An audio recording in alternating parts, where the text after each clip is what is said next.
তারা দুঃখের সময় বিপদে পড়ে গেছে, একের পর একটার পর একটা বিপদ। ছেলে একজন অসুস্থ, কয়দিন পরে মামলা, বড় আরেকজন অসুস্থ, পরিবার অসুস্থ, একের পর এক বিপদ। সর্বশেষে আল্লাহর বান্দা বলল, একটা দুইটা তিনটা বিপদ আসার পরে, মুসিবত আসার পরে আল্লাহর বান্দা অধৈর্য না হয়ে তখন বলবে আলহামদুলিল্লাহ আলা কুল্লি হাল।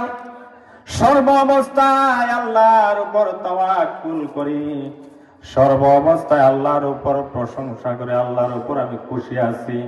ওয়া আলা রাব্বিহিম ইয়াতাওয়াক্কালুন, ওই আল্লাহর বান্দা আল্লাহর উপর তাওয়াক্কুল করে।